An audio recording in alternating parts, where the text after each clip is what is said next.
Yes, good morning, students. Continuation with the previous class, we have studied about the motivation and motivators, and even we have studied about the story of that the carrot and the stick. Is it clear?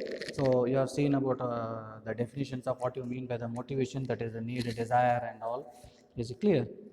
And the next one you also studied about what you mean by the motivators. Is it clear? Motivators are nothing but these are all the things here which bring about the individuals to perform. Okay, so the next one here we are going to start with the needs hierarchy. Is it clear? That is the hierarchy of a needs theory. So, as you know that there are different types of the needs are there. Already we have studied about that. Depending upon the individuals, the needs are going to be vary. Either it may be the primary or the needs or secondary needs. Along with that, psychological needs. So one of the most widely mentioned, there is a theories of the motivation is the hierarchy of the needs theory, put forth by the psychologist. That is the name called as the Abraham Maslow.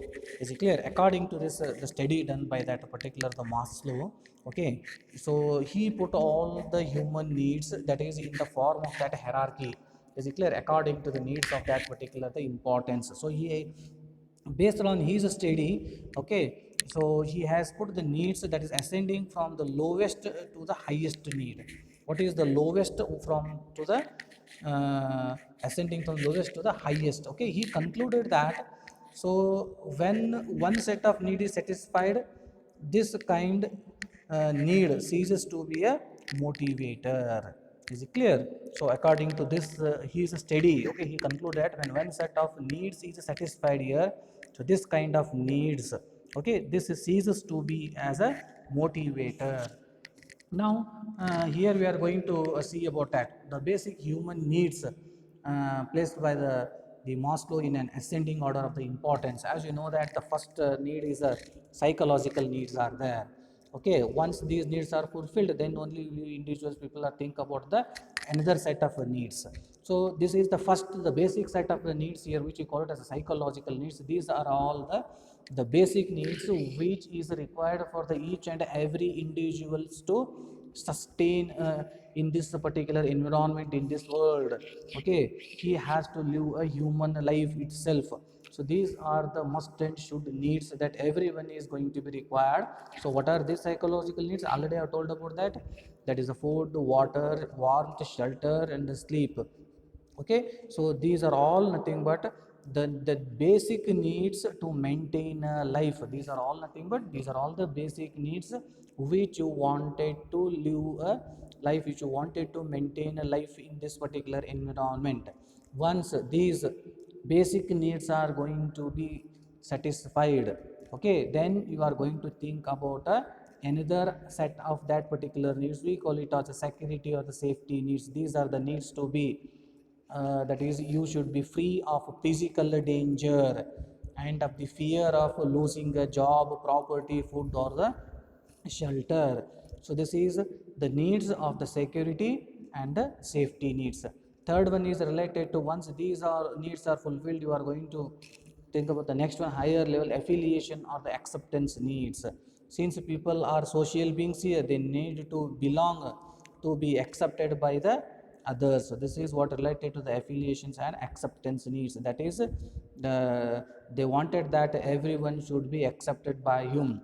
Okay, so is to be accepted by the others also. That's why here it is that in the society and all, everyone, that is the people who wanted to live with the friendly nature and all. Okay, he wanted to be a part of him. Is it clear? So they need to belong to be accepted by the others. This is the one.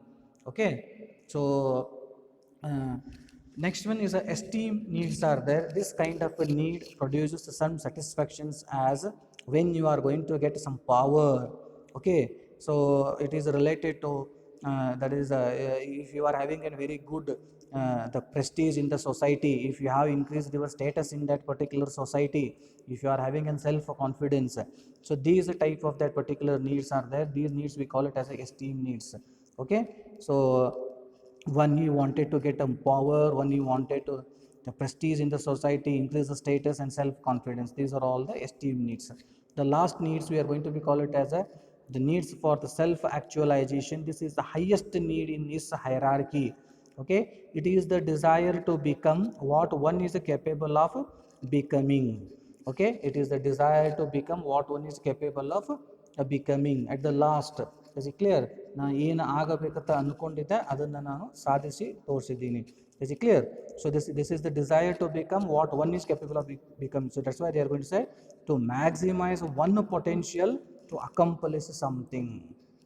Is it clear? To maximize one's potential to accomplish something. This is the highest need, that is the need for self actualization. Okay, so this is the needs of the hierarchy.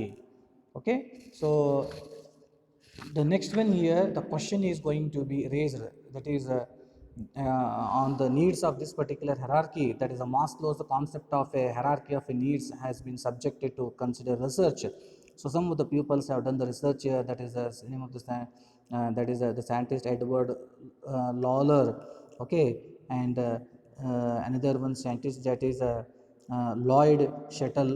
So they have collected data on 187 managers in two different organizations over a period of 6 to 12 months, and then they have done the study and all. Is it clear? They studied on this, that Maslow's the theory, is it clear, that is the needs hierarchy. Okay, and there were two layers of needs. Okay, according to this, they have come to the conclusion, they have identified the two levels of needs. One is the biological and the other needs. Okay, and that the other needs would emerge only when the biological needs were reasonably satisfied. This is the conclusion which they have drawn here. So they have identified two levels of needs. One is the biological and the other. Once the individuals satisfy all the biological needs, then only it will going to emerge the other needs here. Okay, the another one study of this Maslow's needs theory, this is done on a group of managers over a period of 5 years, that is Douglas T. Hall and the Khalil. Okay, did not find, so according to their research, they did not find any strong evidence of this type of the hierarchy which is given by the Maslow. Is it clear? So this is about that. Some of the people have questioned about the needs of the hierarchy. Okay. The next one here we are going to see about that two factors theory of motivation, or you call it as the motivation hygiene approach to the motivation. Okay. So here it is this.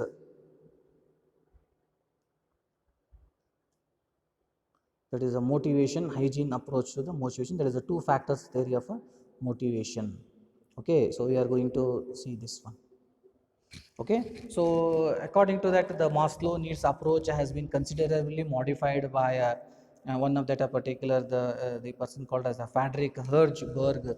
Okay, along with his associates, and he has done a lot of research on this Maslow's need approach. Okay, and he proposed he is a theory. Okay, the name of the theory is a two factor theory of motivation. Okay, so in one group of the needs are such things as the company policies, administration, supervision, working conditions, interpersonal relations, salary, status, job security, and personal life. So this he has made it two different that is the groups here. In one group he is going to keep all these particular things. Okay, so these were found by the Hertzberg and his associates to be only dissatisfiers. All these things, all these needs which he has kept under this particular group, is it clear? So they were found by Herzberg and his associates to be only dissatisfiers. So according to them, these are all not going to be act as a motivators. Is it clear? So in the other words, so they are going to be say that in the other words, if they exist in a work environment in a very high quantity and a quality, they yield no dissatisfaction. Okay, but one thing they wanted to say that all these things, that is the company policy, administration, supervision, working conditions, interpersonal relations, salary, status, job security, personal life, okay, all these things, if they are going to be exist in a work environment, if it is in a high quantity and a quality, they yield no dissatisfaction. Okay, so their existence does not motivate in the sense of yielding a satisfaction.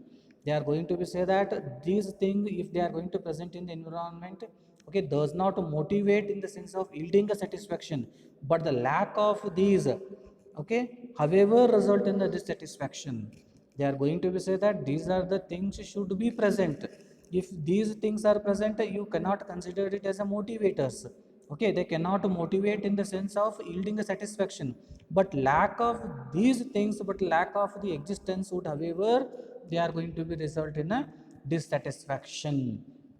Okay, so everyone here, they are going to need a salary, status, security, all these things are there. Okay, so this is going to be required, but these things will not yield in the satisfaction, but lack of these existence would, however, result in a dissatisfaction. So that's why the Hertzberg called them the maintenance factors. He is going to call them a maintenance factors, or hygiene, or job contest factors. So this is here in the diagram, you just see it here, maintenance factors I have written over there. So what are all these in the maintenance factors? That is, the status will be there, interpersonal relations, quality of supervisions, company policy and administration, working conditions, job security, salary. Okay, so all these things he is going to put it into the one group. That is the group he is going to be call it as a maintenance factors, or hygiene factors, or job contest factors. He is going to give this name. Okay, all these things are not going to be act as a motivators, but the lack of these things will result in a dissatisfaction. So when he is going to compare this with the Maslow's need theory, so these are all the needs related to the psychological needs, security or the safety needs, affiliation or the acceptance needs. Okay, so this is from this Maslow's need theory. So he has taken these things and put it all these needs into only one particular group called as the maintenance factors, or the hygiene, or the job context. The next one, another one group here, he is going to be called it as a, that is the motivators. Is it clear? So this is the second group that Hertzberg listed some of the satisfiers here. Okay, and he is going to be called them as a motivators. So what are all these here? That is all related to the job content. Okay, so that is, they include the achievement, recognition in the job, challenging work, advancement, growth in the job. Okay, so their existence will yield feelings of satisfaction or no satisfaction. All these things, okay, all these things, the existence of this may yield the satisfaction of the individuals, or if they are not present, then you are not having a satisfaction. So that is responsibility, advancement, recognition, okay, challenging work, and growth in the job. Okay, so these are all the things here. This will yield the feelings of satisfaction or no satisfaction, or not dissatisfaction. The satisfiers and the dissatisfiers identified by the Hertz are similar to the factors suggested by the Maslow. That is here taken from the is Maslow's need theory, that is related to the needs, which is related to the esteem needs, or the status needs, and self-actualization needs. Okay, when these needs that is which is going to be taken, so these are going to be act as a, here it is a motivators. He has been put it into the second group. The first group of the factors will not motivate people in any organization, yet they must be present, otherwise dissatisfaction will arise. This is the conclusion is going to be drawn by the Hertz. The second group are the job content factors found to be the real motivators for the individuals. Okay, so the things which the content, the factors which are present in the sector group, they are going to be act as real motivators for the individuals, that is to do the activities that is change in the human behavior. Other researchers, not following his method, have arrived at a conclusion that do not support the Hertz theory. Still, once again, the lot of the people are there, the researchers are there. So once again, they are going to questioning about this particular the Hertz theory. Okay, so this is all about that particular the Hertz two-factor theory. Okay, or we are going to call it as an hygiene approach to motivation. Is it clear? So this completes all about the motivation. Okay, so we are going to stop it here. Okay, thank you very much.